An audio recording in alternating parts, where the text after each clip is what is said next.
ഇപ്പോൾ വരുന്ന വളരെ പ്രധാനപ്പെട്ട ഒരു വാർത്ത, ഈ നെയ് ക്രമക്കേടുമായി ബന്ധപ്പെട്ട് FIR രജിസ്റ്റർ ചെയ്തിരിക്കുകയാണ്. PS പ്രശാന്തും അജികുമാറും പ്രതിപട്ടികയിലുണ്ട്. വിജിലൻസ് കോടതിയിൽ അത്തരത്തിൽ റിപ്പോർട്ട് സമർപ്പിച്ചിട്ടുമുണ്ട് എന്നതാണ് ഏറ്റവും ഒടുവിൽ പുറത്തുവരുന്ന വിവരം. അഡ്വക്കേറ്റ് സതീഷ് വസന്ത്, ഇനി പറയൂ, അത്ര നിഷ്കളങ്കമായാണോ നിങ്ങളുടെ പ്രശാന്ത് ഇടപെട്ടത്? ഈ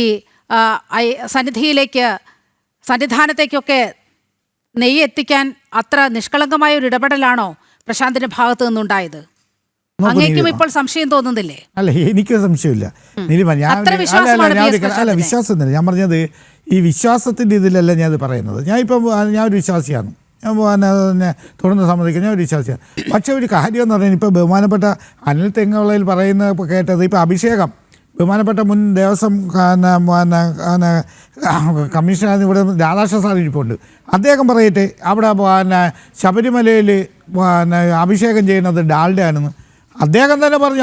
ഭക്തന്മാർ കൊണ്ടുവന്നിട്ട് നെയ്യാണ്. ആ നെയ്യ് ഗുണനിലവാരമില്ലാത്ത നെയ്യ് അവിടെ വാങ്ങിക്കുമോ, അല്ലെങ്കിൽ ഭക്തന്മാർ കൊണ്ടുവരുമോ അവിടെ അഭിഷേകം ചെയ്യാമെന്ന് അദ്ദേഹം തന്നെ പറഞ്ഞിട്ടുണ്ട്. അവിടെ ഡാൽഡയൊക്കെ ഭഗവാന് അഭിഷേകം ചെയ്യുമെന്ന് പറഞ്ഞാൽ എനിക്ക് വിശ്വസിക്കാൻ പറ്റില്ല. ഇനി അങ്ങനെ ഉണ്ടോയെന്ന് എനിക്കില്ല. ഉണ്ടെങ്കിൽ അത് കർശനമായ നടപടിയെടുക്കുന്നതാണ് എൻ്റെ ഇത്. ഞാൻ ഇത് തിരിച്ചു ചോദിക്കട്ടെ, ഈ പ്രശാന്ത് ഇപ്പം ഇതിൽ അതിന് മുമ്പ് ഞാൻ ഒരു കാര്യം പറഞ്ഞിട്ട് ഞാൻ ഈ കാര്യത്തിൽ വരുന്നില്ല. കാര്യം എന്ന് വെച്ചാൽ, ഈ വീഡിയോ നിങ്ങൾക്കറിയാമല്ലോ, പാർലമെൻറ്റ് നിയമസഭാ തിരഞ്ഞെടുപ്പ് നടക്കുമ്പോഴത്തേക്ക് അതിൻ്റെ വീഡിയോ ചിത്രീകരണമുണ്ട്. ആ വീഡിയോ ചിത്രീകരണം ഇലക്ഷൻ കമ്മീഷൻ ഒരു ഫണ്ട് കൊടുക്കുമ്പോൾ ഓരോ ജില്ലയിലും ഓരോ കളക്ടറിൻ്റെ നേതൃത്വത്തിലാണ് അത് വീഡിയോ ചിത്രീകരണം. നോക്കൂ, അവിടെ എന്ന് പറയുന്നത് CDT കോട്ട് ചെയ്യണത് 3500 രൂപയെന്ന്. ഒരു 8 മണിക്കൂറത്തേക്ക് നിങ്ങൾ വീഡിയോയുടെ കാര്യമാണോ പറഞ്ഞു വരുന്നത്? ഏത് വീഡിയോ എടുക്കുന്നതിൻ്റെ ഞാൻ പറഞ്ഞിരിക്കുന്നത്, ഞാൻ അത് ഒന്ന് പറഞ്ഞിട്ട് ഞാൻ അതിലോട്ട് വരാം. എന്നാൽ അതിൻ്റെ പകുതി പൈസ പോലും കൊടുക്കാതെയാണ് ഈ CDTന് ഇത്രയും ക്യാമറയില്ല, CDT ബാക്കിയുള്ളവർക്ക് കൊടുക്കുന്നത്. എന്നാൽ ഈ പ്രൈവറ്റ് പാർട്ടികൾ ആരെങ്കിലും അല്ലെങ്കിൽ ഒരു വീഡിയോഗ്രാഫർ അത് 1500 രൂപയ്ക്ക് ഞാൻ ചെയ്തു തരാമെന്ന് പറഞ്ഞാൽ കൊടുക്കില്ല. എന്തുകൊണ്ടാണ്? CDT എന്ന് പറയുന്ന ഒരു ഗവൺമെൻറ് സെമി ഗവൺമെൻറ് സ്ഥാപനമാണ്. അവർക്ക് ഏത് കൊടുക്കും? അത് ഇപ്പം 1500, ഞാൻ ഇത് നെയ്യിൻ്റെ കേസ് പറഞ്ഞുകൊണ്ടാണ് പറഞ്ഞത്. 1500 രൂപ ഇവിടെ കിടക്കണം, 3500. സതീഷ് വസന്ത്, നിങ്ങൾ പറയുന്ന ഈ പ്രശാന്ത് ഇപ്പോൾ ഈ അവിടെ ദേവസ്വം ബോർഡ് പ്രസിഡന്റ് ആയിരുന്ന സമയത്ത് അദ്ദേഹത്തിൻ്റെതായുള്ള റീലുകളൊക്കെ അങ്ങ് കണ്ടിട്ടുണ്ടാവുമല്ലോ, അല്ലേ? അല്ല, ഞാൻ ഒരു കാര്യം, PS പ്രശാന്തിന്റെ വക റീലുകൾ ഇറങ്ങിയത് അങ്ങ് കണ്ടിട്ടുണ്ടല്ലോ. ഇതൊന്ന് കേൾക്കൂ. അങ്ങ് CDTന്റെയും ഇതുപോലെ കെൽട്രോണിന്റെയൊക്കെ കാര്യം ഇങ്ങനെ അടിക്കടി പറയുന്നത് കൊണ്ടാണ് ഇത് പറയേണ്ടി വരുന്നത്. ഈ റീൽസ് ചിത്രീകരിക്കാൻ സ്വന്തമായി 2 ക്യാമറാമാൻമാരെയും ഒരു എഡിറ്ററെയും നിയോഗിച്ച ആളാണ് ഈ PS പ്രശാന്ത്. ഡെയിലി 1000 രൂപ വെച്ചാണ് ഇവർക്ക് നൽകിക്കൊണ്ടിരുന്നത്. നിങ്ങൾ പറയുന്ന ഈ CDT സംവിധാനമൊക്കെ പ്രശാന്തിന്റെ കാര്യത്തിൽ ഇല്ലാതെ പോയി. റീൽസ് ഇടാനായിട്ട് സ്വന്തം ടീമിനെയാണ് PS പ്രശാന്ത് നിയമിച്ചിരുന്നത്. അങ്ങനെയാണെങ്കിൽ ഞാൻ ഒരു കാര്യം പറ്റേ തിരിച്ച് ഞാൻ ചോദിക്കുകയാണ്. ഇപ്പം ഗവർണർ ഇരിക്കുന്നു. ഗവർണറിൻ്റെ കഴിഞ്ഞ പ്രാവശ്യത്തെ അവിടുത്തെ ഒരു ഫോട്ടോഗ്രാഫറെ നിയമിക്കുന്നത് വലിയ യുദ്ധം നടന്നതിലുള്ള നിങ്ങൾക്ക് അറിയാമല്ലോ.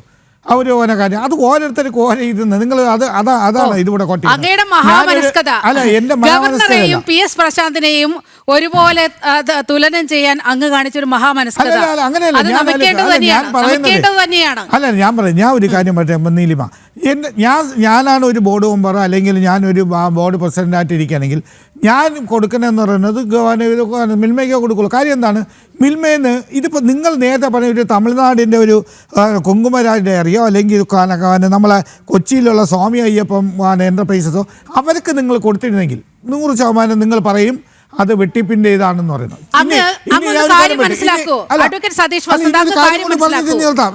ഒരു മിനിറ്റ്, അങ്ങ് കാര്യം ഒന്ന് മനസ്സിലാക്കൂ. ഈ കുങ്കുമരാജ് ഡയറിയുടെ ടെൻഡർ സ്വീകരിച്ചിരുന്നല്ലോ, അവരുമായി കരാറുണ്ടായിരുന്നല്ലോ. ആ കരാർ ഏകപക്ഷീയമായി റദ്ദാക്കപ്പെടുകയായിരുന്നു. അങ്ങനെ അവരെ തഴഞ്ഞതിന്റെ കാരണം എന്താണ്? ലിറ്ററിന് 369 രൂപ കോട്ട് ചെയ്ത ഗുണനിലവാര പരിശോധനയിൽ മികവ് പുലർത്തിയ തമിഴ്നാട്ടിലെ സ്ഥാപനമാണ് കുങ്കുമരാജ് ഡയറി. ഞാൻ കുങ്കുമരാജ് ഡയറിയുടെ വക്താവായൊന്നുമല്ല സംസാരിക്കുന്നത്. ദേവസ്വം ബോർഡ് കരാറിൽ ഏർപ്പെട്ടു. ആ കരാർ എന്തുകൊണ്ടാണ് ഏകപക്ഷീയമായി റദ്ദാക്കി മിൽമയിലേക്ക് പോകുന്നത്? രണ്ടാമത്തെ ചോദ്യം, മിൽമയിലേക്ക് നെയ്യ് വാങ്ങാൻ പോകുമ്പോൾ ഏതെങ്കിലും വിധത്തിലുള്ള ഒരു കരാറുണ്ടോ? ഈ ടെൻഡർ ക്ഷണിച്ചിട്ടുണ്ടോ? പത്രത്തിൽ പരസ്യം നൽകിയാണോ മിൽമയിൽ നിന്ന് നെയ്യ് വാങ്ങുന്നത് PS പ്രശാന്തിന്റെ ഭരണസമിതി? ഈ രണ്ട് കാര്യങ്ങളിൽ ഒന്ന് ഞാനും പറയാം.